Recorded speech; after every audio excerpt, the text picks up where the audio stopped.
계속해서 광주 전남권이었습니다. 다음 달에 광주 시민 1인당 10만 원씩 일상회복지원금이 지급됩니다. 지원금은 지역 소상공인과 골목상권 업체에서만 사용이 가능해서 침체된 지역 경제에도 도움이 될 것으로 기대됩니다. 보도에 이성각 기자입니다. 선심성 정책 논란이 제기됐던 광주시 일상회복지원금 예산 등 내년도 예산안이 시의회를 통과했습니다. 가결되었음을 선포합니다. 시민 1인당 10만 원씩 지급되는 지원금 예산은 1,469억 원으로 광주시가 90%, 각 자치구가 10%를 부담합니다. 대상은 이번 달 1일 현재 광주에 주민등록을 둔 모든 시민으로 다음 달 7일부터 기초생활보장수급자 8만여 명에게 현금으로 우선 지급됩니다. 나머지 시민들은 다음 달 17일부터 주소지 행정복지센터를 방문해 선불형 광주 상생카드로 지원받거나 온라인 신청을 통해 신용카드나 체크카드로 지급받을 수 있습니다. 현장 방문이 어려운 어르신 등 사회적 약자를 위해서는 직접 찾아가는 서비스도 운영합니다. 지역경제 활성화를 위해 백화점과 대형마트 등에서는 지원금 사용이 제한됩니다. 전통시장과 골목상권, 소상공인 업체에서 사용 가능토록 해서 지역 내에서 현금이 원활하게 유통되면서 지역민들에게 직접 혜택이 재정 부담과 선심성 지원이라는 논란이 일었던 일상회복 지원금. 진통 끝에 지원이 확정되면서 코로나로 지친 시민들에겐 위로가, 침체된 지역 상권에는 활력을 불어넣을지 기대됩니다. KBS 뉴스 이성각입니다. 코로나19 위중증 환자 수가 역대 최고인 900명을 넘어서면서 현장 의료진들은 인력난을 호소하고 있습니다. 병상은 늘어났는데 의료 인력은 그대로다 보니 일반 중환자실의 간호사들이 코로나19 업무에 투입되는 상황이 벌어지고 있습니다. 김혜린 기자입니다. 전남대병원 뇌졸중 집중치료실에서 2년간 근무해온 간호사 A씨. 정부의 병상 확보 지침이 내려오자 지난주 코로나19 중환자실에 배치됐습니다. 중환자를 돌볼 숙련된 간호사가 부족해 코로나19 업무에 투입된 겁니다. 해보지 않은 곳에 가가지고 방호복을 입고 해야 한다고 하니까 엄청나게 스트레스 받고 부담감이 컸는데 몸 안에 땀이 다 범벅이 되면서 엄청나게 찝찝하기도 하고. 간호사들이 코로나19 업무로 빠져나가면서 일반 중환자실의 인력난도 심해졌습니다. 아예 물 마시거나 식사하는 것은 거의 포기를 했고요. 그래서 병원에서는 전화를 해서 도움을 요청하라 하지만 실제로 본인이 화장실 간다, 밥을 먹으러 간다 할 때마다 전화한다는 게 보건의료 노조가 인력 충원 없는 병상 확보에 반대하고 나섰습니다.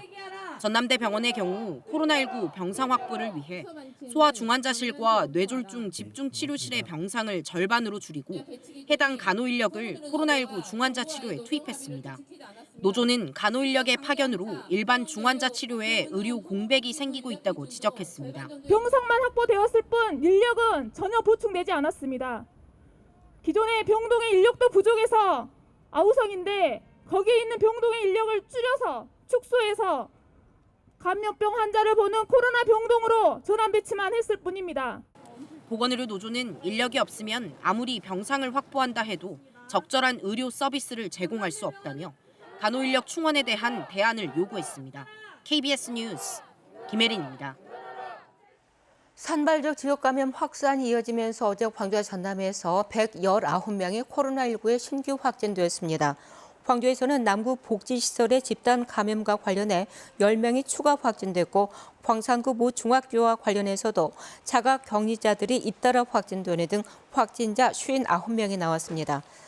전남은 앞서 오미크론 변이가 확인된 한평 지역 감염과 관련해서 확진자 2명이 추가되는 등 16개 시군에서 60명이 확진됐습니다. 국내에서 최근 해양 지우 산업의 활성화에 대한 관심과 열기가 점차 고조되고 있는데요. 해양 지우 산업이란 무엇이고 바다가 인체에 미치는 긍정적인 효과는 어떤 것들이 있는지 김광진 기자가 취재했습니다. 완도 명사심리 바닷가에서 지역 주민들이 노르딕 워킹을 준비하고 있습니다. 노르딕 워킹은 일반 걷기와 달리 에너지 소비가 더 많고 근력 강화와 심폐 기능 향상에 도움이 됩니다. 이 같은 이유는 운동 자체의 강도와 바닷가에서 해풍에 섞여 불어오는 에어로졸을 흡입할 수 있기 때문입니다. 좋죠. 이런 힐링이 어디에 있어요. 우리가 시간이 나오고 한번 낸다는 것도 힘든데 이런 힐링 교편 우리가 프로그램에 따라서 하는 거는 고려대학교 의과대학 연구팀이 서울과 광주 그리고 완도 주민 등 여성 80명가량을 일주일씩 이런 운동을 체험하게 한 결과 콜레스테롤과 폐질환 개선은 물론 중성지방 감소가 큰 것으로 조사됐습니다. 운동만 가지고 생각하더라도 한 2개월 내지 4개월 그 정도 시간이 돼야 사실 운동 효과가 나타나기 시작을 합니다. 그런데 이번 같은 경우는 불과 일주일 만에 너무나 좋은 효과들이 나타나서 아주 놀랄 정도의 결과입니다. 해양치유는 바닷가의 해풍 등 기후나 소금, 갯벌 그리고 수산물 등을 이용해 사람의 질병을 개선하는 것으로 독일 등 유럽은 100년이 넘는 역사를 간직하고 있습니다. 그동안 해양치유에 관심이 없었을 뿐이지 삼면이 해양인 국내에서도 해양치유는 아주 중요하고 미래의 치유활동에 도움이 되는 행위라 할 수 있겠습니다. 해양치유가 관광산업의 활성화는 물론 코로나 시대 건강지킴이와 장수로 가는 지름길이 될지 주목됩니다. KBS 뉴스 김광진입니다. 어제 오후 제주 서귀포 부근 해역에서 규모 4.9의 지진이 일어나면서 광주와 전남에도 지진을 느꼈다는 신고가 잇따랐습니다. 특히 제주 해역과 인접한 전남은 목포와 여수 해남 등지에서 119 신고가 37건이 들어왔으며 광주에서도 지진을 느꼈다는 신고 2건을 비롯해서 소방본부로 20여 건의 문의 전화가 걸려왔습니다. 이번 지진으로 전남 지역은 멈춰있는 차가 약간 흔들리는 정도인 진도 3이, 광주는 건물 위층에는 소수의 사람만 느낄 수 있는 정도인 진도 2가 관측됐습니다. 지난 13일 현장 작업자 3명이 숨진 여수 국가산업단지 내 화공장 폭발 사고의 원인을 밝히기 위한 1차 합동 감식이 어제 진행됐습니다. 업무상 과실치사 수사에 나선 경찰도 사고가 난 공장과 하청업체 관계자 등을 상대로 참고인 조사에 착수했습니다. 경찰은 또 사망자들이 불법 재하도급으로 고용됐다는 의혹에 대해서 사실관계를 파악하는 한편 위험물 관리 현장을 감독해야 할 안전관리자가 현장에 있었는지 여부를 확인하고 있습니다.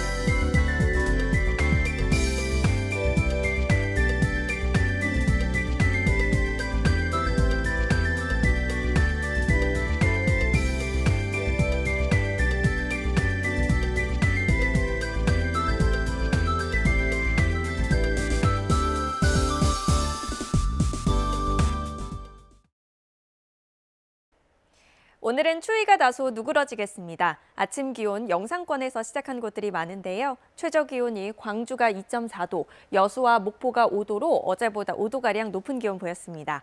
낮 동안에도 기온이 14도 안팎까지 올라 예년 이맘때보다 3에서 7도가량 높아 포근하겠습니다. 추위는 주춤하지만 다시 공기가 탁해지겠습니다. 오전에 국외에서 미세먼지가 유입이 되겠는데요. 초미세먼지 농도, 광주는 종일 나쁨, 전남은 보통 단계 예상되지만 전남 지역도 내일은 농도가 짙어지겠습니다. 다음 자세한 지역별 날씨입니다. 오늘 대체로 흐리겠고 오전까지 빗방울이 떨어지거나 눈이 조금 날리겠습니다. 한낮 기온은 나주가 15도로 어제보다 5도가량 높겠습니다. 광양의 낮 최고 기온 14도, 순천 15도까지 올라 포근하겠습니다. 목포의 낮 최고 기온 13도, 강진과 영암 15도까지 오르겠고요.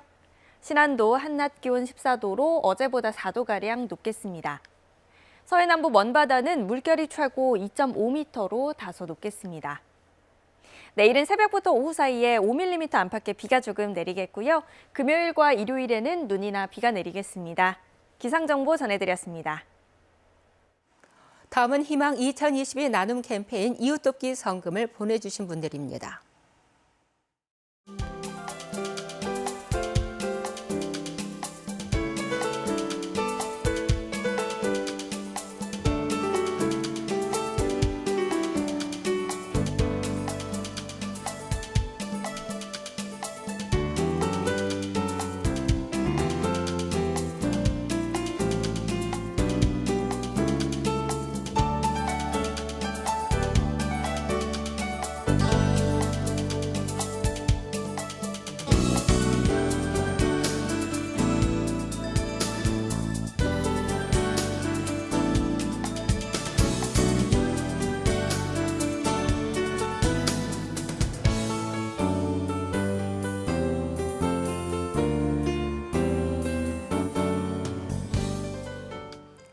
광주 전남 지역의 다주택자가 15만 3천여 명에 이르는 것으로 나타났습니다. 더불어민주당 김혜재 의원이 통계청 자료를 분석한 결과 지난해 기준 광주의 다주택자는 6만 1,500여 명, 전남은 9만 1,500여 명으로 집계됐습니다. 수요일 아침에 함께한 KBS 뉴스를 마칩니다. 감사합니다.